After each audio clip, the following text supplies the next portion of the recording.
दोस्तों, आत्म संयम एक ऐसा नियम है जिसे हर कोई नहीं अपना सकता, क्योंकि क्रोध या कोई अन्य कंडीशन में हम अपना आपा जल्दी ही खो देते हैं और कुछ ऐसा कर बैठते हैं जिससे हमें बाद में बेहद पछतावे के साथ साथ दुख का सामना भी करना पड़ता है। अब सवाल ये उठता है कि हम हर कंडीशन में खुद पर कंट्रोल कैसे कर सकते हैं, क्योंकि ये एक बहुत ही मुश्किल काम है, या यूं कहें कि दुनिया का सबसे मुश्किल काम ही यही है, खुद को कंट्रोल करना या खुद पर विजय पा लेना। आत्म संयम एक ऐसी प्रक्रिया है जिसको हर कोई व्यक्ति आत्मसात नहीं कर पाता, लेकिन ऐसा भी नहीं है कि यह असंभव काम है। अगर पक्का इरादा बना लिया जाए तो कोई काम मुश्किल नहीं। ऐसी कोई आदत नहीं जिसको छोड़ा ना जा सके और ऐसा कोई गुण नहीं जिसे अपनाया ना जा सके। आज हम आपके लिए भगवान बुद्ध का एक ऐसा प्रेरणादायक प्रसंग लेकर आए हैं जिसको सुनने के बाद आप खुद पर कंट्रोल पा सकोगे। तो चलिए दोस्तों, बिना देर के वीडियो को स्टार्ट करते हैं। बस आप सभी से एक ही रिक्वेस्ट है, आप सभी वीडियो को अंत तक जरूर देखिएगा। दोस्तों, भगवान बुद्ध ने कहा है, जिसने अपने मन को वश में कर लिया उसकी जीत को देवता भी हार में नहीं बदल सकते हैं। अर्थात मन को वश में करने का नाम ही आत्म संयम है, जिसका अर्थ है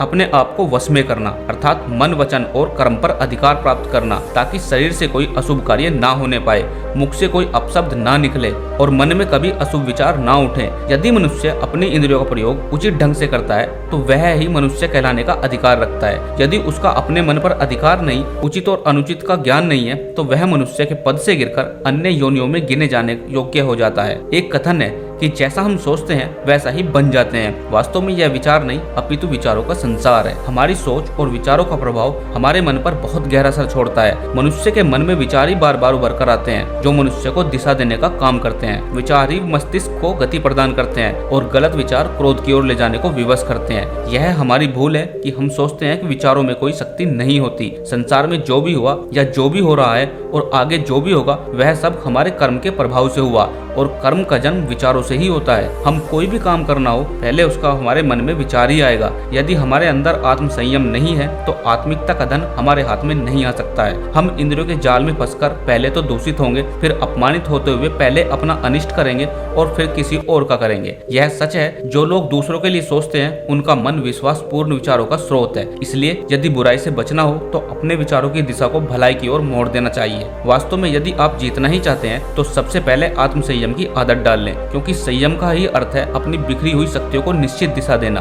मान लीजिए जिस कार्य को नहीं करना है और जब उसे ही करने के लिए आपका मन आकर्षित करता है तो आप उसे प्रयास पूर्वक रोकने के लिए मन बना लें। उसे ही आत्म संयम कहते हैं। संयम का अर्थ है जब आकर्षणों की ओर जाने के लिए हमारा मन सहज रूप से रुक जाए। गांधी जी ने भी कहा था कि अनुशासन और बलिदान के बिना मुक्ति की आशा नहीं की जा सकती। लेकिन यह बात भी सच है कि लोग अक्सर गुस्से में विवेक शून्य होकर तुरंत अपने आत्म संयम को खो देते हैं। ये सच है कि समय बीतने के साथ लोगों के आत्म संयम में भारी कमी आई है। इसके गंभीर परिणाम भी सामने आए हैं। इसलिए आत्म संयम की उपयोगिता को किसी भी हाल में कम नहीं आंका जा सकता। लेकिन यह भी सच है कि शुरुआत में आत्म संयम का मार्ग थोड़ा कठिन लगता है, अर्थात मन को वश में करने का नाम ही आत्म संयम है। मनुष्य को मिली हुई शक्तियों को निश्चित दिशा देना ही संयम कहलाता है। उम्मीद है दोस्तों ये वीडियो आपको पसंद आया होगा। वीडियो पसंद आया हो तो आप वीडियो को लाइक करें और हमारे चैनल को सब्सक्राइब करना ना भूलें और कमेंट बॉक्स में नमो बुद्धाय जरूर लिखें। मिलते हैं अगली वीडियो में। धन्यवाद।